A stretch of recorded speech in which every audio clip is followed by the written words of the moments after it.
Hi parents, and welcome back to Raising Amazing Kids. This week we're talking all about the one thing that every child craves that he can only get from you, his parent. And the topic is parental approval. So in the introduction video, I explained why approval is so important. And today we're going to talk a little bit more about that. Before we get into the nuts and bolts of how to send messages of approval to your children, I want to talk about why approval is so important. You know, we haven't heard much talk about parental approval, but I learned from my own life experience how very important parental approval is. You see, I grew up in a home that was full of high achievers, and it was expected. And I achieved very much in my life. But you know, I never heard messages that said, "Good job, way to go, awesome." All I ever heard was how I could do better. Now, I'm not faulting my parents. Because you see, as I said in the first video, pointing out where our kids can do better is human nature. We think that that is what is going to compel them on to do better, but it produces exactly the opposite results. So when you spend your time pointing out where your child can do better, you're actually sending very discouraging messages that say, "You aren't quite good enough yet. Why don't you try this?" So what happens is if we approve of their efforts, of what they do, and even things that they don't do, if we speak them as if they do them, they will do them. But approval, basic approval, is just seeing what our child does and say, "Good job, let me help you with that. Oh, you did awesome, let me show you how to do this." Rather than saying, "Oh, look, you missed that, you didn't do that. I told you to do it this way. You're not listening. If you just listened to me, you could do this right." And so all those negative messages destroy our child's self-esteem.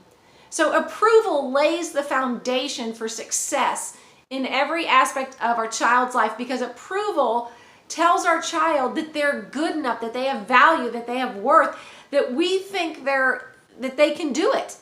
It lays that foundation of confidence, and they see themselves as good enough to do anything.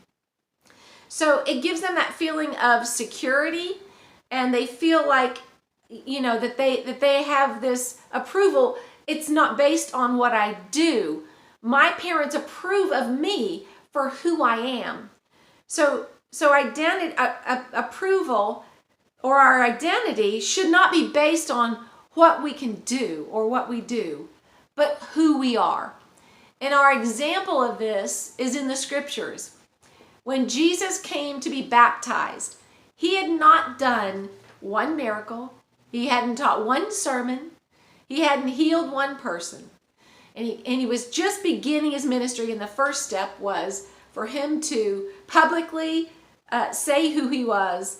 And so he comes to John the Baptist to be baptized. And as he comes up out of the water, a voice is heard from heaven that says, "This is my beloved Son, in whom I am well pleased."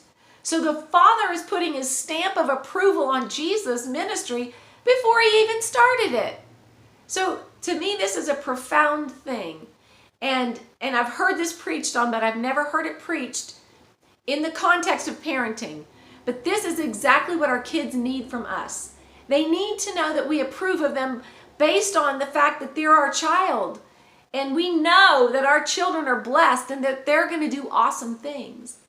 You know what goes hand in hand with approval is understanding the power of our words as parents, and how very powerful they are in our children's lives, and how we literally script their entire life with our words.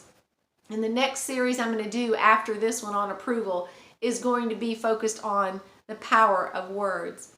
But before we finish our video today, I just want to emphasize how important approval is. Without approval, your child is going to be constantly working for approval.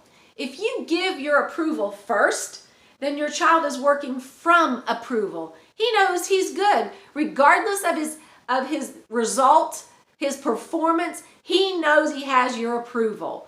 And yes, he may mess up, he may do things that aren't exactly cool, but that's not going to remove your approval of who he is as a person, because you know who he really is, that his mistakes don't define who he is. So giving approval gives him that feeling that he's free. He's free to make mistakes. See, without approval, a child becomes fearful of failure. He's afraid to try things. He's afraid to act on his ideas. His creativity is stunted because he thinks, well, what if it's not good enough? What if I fail? And he has that constant fear of disapproval. So he becomes timid, fearful, afraid of failing, insecure about his own abilities. And all these things are going to hold a child back from his full potential. That's exactly what happened to me. Even now in my life, even after hearing the audible voice of God telling me exactly what my purpose was in life, I'm still afraid. Not afraid, but it's that subtle just worry that it's not gonna be good enough. Even making these videos for you, I have to make myself do it.